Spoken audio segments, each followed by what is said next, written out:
என் அன்பான இனிய உறவுகளுக்கு இனிய தீபாவளி திருநாள் நல்வாழ்த்துக்களை மனதார தெரிவிச்சுக்கிறேங்க. எல்லாரும் பார்த்து பத்திரமா வெடி வெடிங்க, பலகாரத்தை பக்குவமாக சாப்பிடுங்க, அக்கம் பக்கத்தோட அன்பாயிருங்க. ஓகே ஃப்ரெண்ட்ஸ், வாங்க இப்போ நம்ம வீடியோக்குள்ளே போகலாம். இங்கே கங்காவும் யமுனாவும் என்ன பண்ணுறாங்க, எப்படியாவது நம்ம கையெழுத்து போட்டு பத்திரத்தை எங்கே வச்சுருக்கான்னு பார்த்து ஆட்டையை போடணும் அப்படின்னு முடிவை கட்டுறாங்க. இப்போ என்னக்கா பண்ணுறது, அவகிட்ட அன்பா பேசி நடிப்போமா, அப்போ தான் நம்ம சைன் போட்டதை கொடுப்பா. ஏய், அவெல்லாம் எப்பேற்பட்ட ஆள், அதெல்லாம் கொடுக்க மாட்டாடி. ஐயோ, தெரியாமல் கையெழுத்து போட்டோமே, இப்போ என்னக்கா பண்ணுறது, காசையும் வாங்கிட்டோம், காசை திருப்பி கொடுத்தாச்சு, ஆனால் அவள் கையெழுத்து போட்டதை கொடுக்க மாட்டாளே. சரி சரி விடு விடு பார்த்துக்கலாம் அப்படின்னு சொல்லிட்டு எல்லாரும் தூங்கி போகிறாங்க. தூங்கும் போது என்ன பண்ணுறாங்க, முல்லை எந்திரிச்சு வருதுங்க ரெண்டும். அக்கா மெதுவாவா மெதுவாவா அப்படின்னு சொல்லிட்டு கீழே பார்த்தா இதுக்கு ரெண்டு தூக்கத்தில் கூட நல்லா தூங்கிக்கிட்டு தான் இருக்காங்க, காவேரி விஜயும். பார்த்தா காவேரி என் செல்லம், என் பொண்டாட்டி, என் அழகுடி அப்படிங்கல. அக்கா முடிச்சுக்கிட்டு இருக்காருக்கா, என்னடி சொல்கிற? ஆமாக்கா கொஞ்சிக்கிட்டு இருக்காருக்கா, கொஞ்சிறது காதில் விழுகலையா, கேட்குது பாரு, நிஜமாவடி அப்படின்னு அப்படியே சார்பாக காதை கேட்க அப்படியே பார்த்தா மெல்லதான் நிற்கிதுங்க. டக்குன்னு அப்படி பேச்சு குரல் கேட்டோன்னா டக்குன்னு கட்டில் கீழே உட்காந்துக்கிறதுங்க. கதவை திறந்து வரையிலேயே பார்த்தா காவேரி என் செல்ல பொண்டாட்டி அப்படி இப்படின்னு சொல்லல. ஏய், அவர் தூக்கத்தில் உளர்றாருடி அப்படிங்கிறாங்க கங்கா. நிஜமாவாக்கா? ஆமாடி, காவேரி குரல் கேட்கல, இல்லை ரெண்டு பேரும் ஏதாவது பதிலுக்கு பேசியிருப்பாள்ல. மாமா விடுங்க மாமா, என்ன மாமா, அது எதுவுமே சொல்லலை இல்லை. அப்படி இருந்தா அப்போ இவர் தூக்கத்தில் பெணாத்துறாருடி அப்படின்னு கங்கா சொல்ல. பாத்தியாக்கா, அவளுக்கு வந்த வாழ்க்கையை கொடுத்து வச்சவக்கா, தூக்கத்தில் கூட பொண்டாட்டியை புலம்புறவனே ஒரு புருஷனாக கிடச்சிருக்காரு. ஐயோ, நம்ம கனவுல கூட நினச்சி கூட பார்க்காத அளவுக்கு நம்ம புருஷன் எனக்கு கிடச்சிருக்கு. இத்தனைக்கும் உயிரை விடுவதா சொல்லி வேண்டி விரும்பி கல்யாணம் பண்ணேன். அவள் வேண்டா விருப்பா கல்யாணம் பண்ணா. அவளுக்கு வந்த வாழ்க்கையை பாருக்கா அப்படின்னு சொல்லி புலம்ப. சரி, இப்போ கனவு கண்டுட்டு இருக்குது, நல்லா தூங்குதுங்க, தேட ஆரம்பிப்போமா அப்படின்னு சொல்லையிலேயே காவேரி என்ன பண்ணுது, மாமா என்ன மாமா போங்க மாமா, காதலெல்லாம் வந்து முத்தம் கொடுக்காதீங்க அப்படின்னு சொல்ல. அக்கா அப்போ ரெண்டு பேரும் குரலும் கேட்குதுக்கா, ரெண்டு பேரும் தான் பேசுகிறா போல இருக்குக்கா அப்படின்னு சொல்ல. ஏய் இல்லடி, அப்படிலாம் இல்லடி, இது என்னமோ தெரிலடி அப்படிங்கிறாங்க. அக்கா கொஞ்ச நேரம் இரு அப்படிங்கிற பார்த்தா கொரட்டை சத்தம் கேட்குது. அக்கா நல்லா தூங்குறாங்க, சரி வா மெல்ல வா அப்படின்னு சொல்லிட்டு மெல்ல அப்படியே தலவாணி தூக்கி பார்க்குறாங்க, அப்படியே பெட்டை தூக்கி பார்க்குறாங்க. காணுமே தெரியலையே. ஏய், ஆள் இல்லாம நேரம் வந்து தேடுவோம் முடி, ஆள் இல்லாமல் எங்கே வந்து பூட்டிட்டுல போகுதுங்க. எப்போ இந்த ரூம் ஆள் இல்லாமல் இருக்க போகுது, எப்போ பாரு 24 மணி நேரம் குட்டி போட்ட போன மாதிரி இதுக்குள்ளேயே கிடக்குதுங்க. அப்படியே வெளியே போனாலும் சாத்தி விட்டு போகிறாங்க. எப்படி அப்படின்னு புலம்ப. வா, இங்கே ஏதாவது பெட்டிக்கில் வச்சுருப்பா, இல்லை லாக்கருக்குள்ள வைப்பாளா, இல்லை கப்போர்டில் வைப்பாளா அப்படின்னு சொல்லிட்டு ஒன்றா தேட ஆரம்பிக்குதுங்க. காணுமே அப்படின்னு சொல்லி பார்த்துட்டே இருக்கிறாங்க. பார்க்குறாங்க, விஜய் கண்ணை முழிச்சிடறாரு. என்ன ஒரு சவுண்டு கேட்குதே குசு குசுன்னு அப்படின்னு சொல்லிட்டு அப்படியே மெல்ல பார்க்குறாரு. பார்த்தா இவங்க ரெண்டு பேரும் அக்கா பார்க்கா அப்படிங்கிற இவருக்கு தெரிஞ்சு போகுது. கையெழுத்து போட்ட பத்திரத்தை தான் தேட வந்திருக்குதுங்க அப்படின்னு சொல்லிட்டு இப்போ இவங்களை என்ன பண்ணலாம், என்ன பண்ணுறது, எப்படி பயமுத்துறது ஒன்றும் புரியலேன்னு யோசிடா விஜய் யோசி அப்படிங்கல. சரி காவேரி எழுப்போமா, வேணாம் காவேரி இல்லாமலே நம்ம தனிச்சு செய்வோம் அப்படின்னு முடிவு பண்ணுறாரு. ஏதாவது யோசனை வரணுமே மாமா, ஏதாவது யோசனை கொடுமாமா அப்படின்னு சொல்லல. மாமா ஆஹா, மாமா என் வந்துருச்சே, மாமா நீ என் உடம்புக்குள்ள வந்ததா, நான் இப்போ ஆக்டிங்கை கொடுக்க போகிறேன் அப்படின்னு சொல்லிட்டு டாய் அப்படின்னு சொல்லிட்டு போர்வை தூக்கிட்டு அப்படியே ஆட ஆரம்பிக்கிறாரு.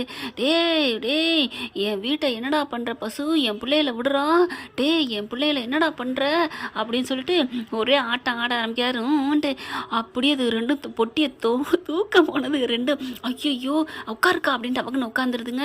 என்னக்கா அப்பா வந்துட்டாருக்கா, என்னடி சொல்கிற? ஆமாக்கா இங்கே பாரு, என் பிள்ளைங்களை விடுறா அப்படின்னு சொல்கிறாரே. ஐயோ இத்தனை நாள் நம்ம மேலே வரல, ஆனால் இவர் மேலே வந்திருக்காரு. அவர் தான் நல்ல பாசமாக இருக்கார்ல, பேயவே கவர்ந்துட்டார் பார்த்தியா. அப்பாவா பேய் நான் சொல்லாதடி அப்படின்னு கங்கா சொல்ல. அக்கா இறந்துட்டா எல்லாம் பேய்தாக்கா, அப்படிலாம் இல்லடி, எல்லாருமே பேய் ஆக முடியாதுடி, சரி விடுக்கா, சரி ஒரு ஆன்மாவே மயக்கிட்டாரே அப்படிங்குதுங்க ரெண்டும்.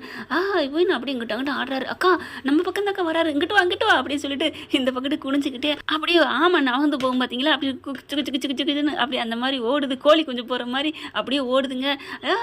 சொல்லிட்டு இந்த பக்கம் ஆட இவர் கத்துனோடனே காவேரி என்ன பண்ணுறாங்க, முழிக்கிறாங்க. என்ன சத்தம் அப்படிங்கல. என் பிள்ளைய விடுறா, என் பிள்ளைங்களை விடு, என்ன மாமாவுக்கு என்னாச்சு அப்படின்னு சொல்லிட்டு மெல்ல கண்ணை முழிக்கிறாங்க. அதுக்குள்ள இதுக பார்த்தா இந்த பக்கத்து ஓடுதுங்களா, கட்டில் சுற்றி இங்கிட்டு ஓடுறாரு விஜய். இந்த பக்கம் ஓடணுன்னு அது ரெண்டு அக்கா மாட்டிக்கிட்டோம்க்கா, கதவை திறந்து எப்படியாவது ஓடணுக்கா அப்படின்னு சொல்லிட்டு ரெடியாக நிற்கிதுங்க. மெல்ல அப்படியே பார்த்தா என் பிள்ளைய விடுறா, என் பிள்ளைங்களாம் 4 பிள்ளைகளும் சொக்க தங்கண்டா அக்கா அப்பா 4 பிள்ளைகளும் சொக்க தங்கன்னு சொல்லிட்டாருக்கா அப்படின்னு சொல்ல, ஆமாம் இது உனக்கு முக்கியம். என்னடி நீ வேற சொக்க தங்கம்னு சொல்கிறதெல்லாம் சும்மாடி, காவேரி மட்டும்தான் சொக்க தங்கம் அப்படின்னு சொல்லல. டாய் 4 பிள்ளைகளுமே என் கண்ணுடா, என் மணிடா, அதுகளை பார்த்து நீ என்னடா கொடுமைப்படுத்துறியா? பாத்தியாக்கா பாத்தியா, 4 பிள்ளைன்னு தான் சொல்கிறார், நீ சும்மா இருக்கா அப்படின்னு சொல்ல, காவேரி கண்ணு முடிச்சிடுறாங்க. என்னாச்சு மாமா என்னாச்சு அப்படின்னு சொல்ல, என்ன என்னம்மா என்ன என்ன மாமான்னு சொல்கிற, நான் உன் அப்பா அப்படிங்கிறாரு. உடனே காவேரி என்னாச்சு அப்பாவா, அப்பா நீங்கள் வந்திருக்கீங்களா அப்பா அப்படிங்கல டக்குன்னு கண்ணடிக்கிறாரு. என்ன அப்படின்னு பார்க்கல, அங்கே பாரு அங்கே பாருன்னு ஜாடையை காமிக்க அப்படியே மெல்ல பார்க்குறாங்க. அதுக்கு 2 அப்படி குசு குசுன்னு கீழே குனிஞ்சுக்கிட்டு பேசிக்கிட்டு இருக்க. என்ன அப்படிங்கிற, எதுக்கோ வந்திருக்கு அப்படின்னு கையெழுத்த ஜாடையில் காமிக்கிறாரு. ஓ ஓ ஓ அப்படியா, நீ ஆக்டிங்கை பண்ணு அப்படின்னு சொல்லிக்கிட்டு சவுண்டை கொடுத்துக்கிட்டே இருக்காரு. பார்த்தா அப்பா அப்பா என்னை ஆசீர்வாதம் பண்ணுப்பா, அப்பா நீ நல்லா இருக்கியாப்பா, எப்படிப்பா என்னை விட்டுட்டு நீ போன, அப்பா என் மேலே நீ உயிராக இருப்பியா அப்பா அப்படின்னு சொல்ல, பாத்தியாடி உயிராக இருப்பேன்னு அவளை சொல்லிட்டா பாத்தியா. சரி என்ன அப்பா சொல்கிறான்னு கேட்போம். காவேரி நீ மட்டுமா எனக்கு உயிர், என் 4 பிள்ளைலேருந்து என் உயிர், அதில் யமுனானா எனக்கு பாசம், அவள் எவ்வளோ நல்லவ தெரியுமா. அக்கா என்னப்பா நல்லவன்னு சொல்லிட்டாருக்கா, சே அப்பா என் மேலே எவ்வளோ பாசமாக இருக்காரு அப்படின்னு சொல்ல, அவர் வாழ்ந்த வீட்டை நான் விற்க தெரிஞ்சனே, சே எனக்கு ஒரு மாதிரியா இருக்குக்கா அப்படிங்கல. நீ என்னடி மாறுற, அப்படிலாம் நினைக்காதடி அப்படின்னு சொல்ல, காவேரி நீ வாயடிப்ப, நீ ஆம்பளை பிள்ளையா இருப்ப, ஆனால் மூத்த பிள்ளையா பொறுமையா இந்த கங்கா மாதிரி ஒரு பூமாதேவி கிடைக்குமா யாருக்கும் அப்படின்னு சொன்னோன்னே, அப்பா என்னையும் பெருமையாக சொல்கிறாடி. ஆமாக்கா அப்போ அவருக்கு நம்ம மேலே பாசம் தான் இருக்கா, ஆனால் காவேரி திட்டுறாரே அப்படிங்கல.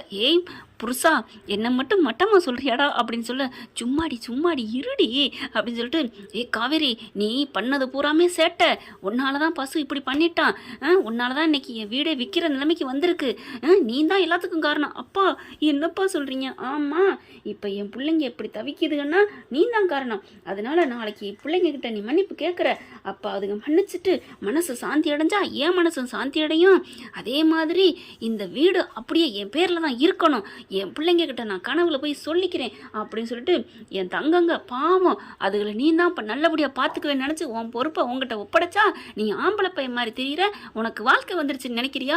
அப்பா என்னப்பா டேய் நீ ரொம்ப பண்ணுறடா, உனக்கு இருக்கு, சும்மா இருடி அப்படின்னு சொல்லிட்டு, உன்னை எனக்கு பிடிக்கவே இல்லை காவேரி அப்படின்னு சொல்ல, பிடிக்கலையா, ஐயோ ப்ளீஸ்மா அப்படின்னு சொல்லிட்டு அப்படியே ஒரு மாதிரியாக பேச யமுனாவுக்கும் கங்காவுக்கும் சந்தோஷம் தாங்கலை. அக்கா நம்ம அப்பா நம்மளை தக்க நினைக்கிறாரு பாவக்கா அப்படிங்கிறாங்க. நீ பண்ண பாடுக்கு அவன் பசு இன்னைக்கு நம்ம வீடை விற்க போகிறான், நீ மட்டும் ஒழுங்கா அடங்கி உடங்கி இருந்தீங்கன்னா இந்த பிரச்சனை வந்திருக்குமா, நீ ரொம்ப பண்ணிட்ட, நீ என்னை பார்த்தாலே உன்னை பிடிக்கல போயிரு. ஏதோ இந்த மனுஷன் நல்ல மனுஷனை கண்டு அவர் என்னை நினச்சிக்கிட்டே இருந்தார், 1008 தடவை என்னை ஜெபம் பண்ணார், அதனால தான் நான் அவர் கனவுல இப்போ வந்திருக்கேன், இப்போ மாப்பிள்ளைகிட்ட வந்திருக்கேன், மாப்பிள்ளை நல்லவர் தான், அதனால தான் உன் தங்கச்சி யமுனா ஆசைப்பட்ட கல்யாணத்தை நடத்தி வச்சிருக்காரு, என்ன நினச்சிட்டு இருக்க, ஒழுங்கு மரியாதையா உன் புருஷங்கூட வாழ்கிற வழியை பாரு, சும்மா உன் தங்கச்சிகளுக்கிட்ட போட்டி போட்டுட்டு சண்டை போட்டுக்கிட்டு இருந்தேன்னு வச்சுக்கேன். அப்பா அப்படிலாம் இல்லைப்பா அப்படிங்கிறாங்க. போயிட்டு உன் அக்காக்கிட்ட போய் மன்னிப்பு கேளு, அவள் பாவம் தெரியுமா, எவ்வளோ உக்கி போயிருக்கா தெரியுமா. சரிப்பா அப்படிங்கிறாங்க. அப்படியே பார்த்தா கங்கா பார்க்குது, யமுனா ஊன்னு அழுதுட்டு இருக்கு. என்னடி அழுகிறியா, ஆமாக்கா அப்பா நம்ம மேலே எவ்வளோ பாசமாக இருக்காரு. அடுத்து பார்த்தா அக்கா நீ என்ன அழுகிற, அதுவும் ஊன்னு அழுகுது. ஆமாடி நம்ம மேலே பாசமாக இல்லாமல் இருக்காரு, அக்கா தங்கச்சி மேலே தான் பாசமாக இருக்காரு நான் நினச்சிட்டேன்டி. பாத்தியா புள்ள பொக்கிஷம்னு சொல்கிறாரு. ஐயோ நம்ம அப்பா வாழ்ந்த வீட்டை விற்க பார்த்துட்டோமே, இனிமேல் விற்க வேணாண்டி, நம்ம அந்த கையெழுத்து போட்ட பேப்பர் அவங்ககிட்ட இருந்தாலும் இருந்துட்டு போட்டோம், ஒன்றும் பிரச்சனை இல்லை, இந்த காசையும் நம்ம அவங்ககிட்டே கொடுத்துருவோம், நல்லபடியாக நம்ம வீட்டோட இருப்போம்டி, நம்ம சண்டை போட்டுக்க வேணாண்டி அப்படின்னு சொல்லிட்டு 2 பேரும் கிளம்புறாங்க.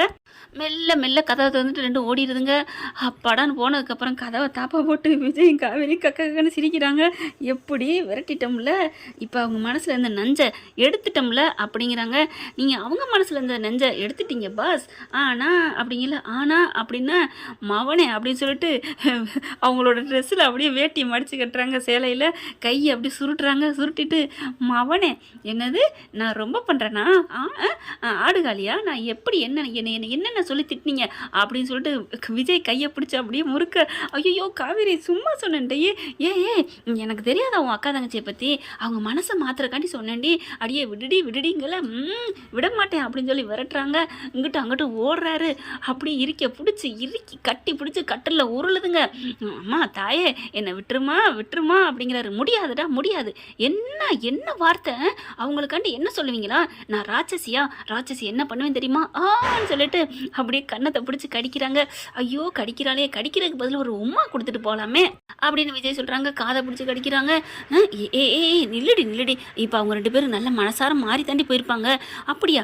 இப்போ மட்டும் அவங்க மனசு மாறல, உனக்கு இருக்கு கச்சேரி, பண்ணிக்கலாம். அவங்க மனசு உண்மையிலே மாறி நல்லபடியாக பேசுவாங்கடி. அப்படி மட்டும் பேசிட்டா நீ என்ன பண்ணுவ? என்ன பண்ணுவேன், நீங்கள் என்ன சொன்னால் நான் கேட்குறேன் அப்படிங்கிறாங்க. ஒருவேளை அவங்க மனசு மாறாமல் இருந்தால் நீ என்ன சொன்னால் நான் கேட்குறேன்டா செல்லம், என்ன பண்ணணும் சொல்லு, உன்னை கட்டி பிடிக்கணுமா முத்தம் கொடுக்கணுமா? ஐயோ அதே பேசிக்கிட்டு வாங்க அப்படின்னு சொல்லிட்டு மெல்ல கதவை திறந்துட்டு வெளியில் வராங்க. ஓகே ஃப்ரெண்ட்ஸ், பார்க்கலாம் என்ன நடக்க போகுது அப்படிங்கிறத. இந்த பகுதி பிடிச்சிருந்துச்சுன்னா உங்கள் பொண்ணான கையால் ஒரு லைக்கை போட்டு சப்ஸ்கிரைப் பண்ணிடுங்க. அதுக்கப்புறம் மறுபடியும் சொல்கிறேன், பார்த்து பத்திரமா வெடிங்க. எந்த ஒரு இதுவும் இல்லாமல் நல்லபடியாக சேஃப்டியாக இருக்கணும். அதுதான் என்னோட அன்பான வேண்டுகோள். Thank you friends.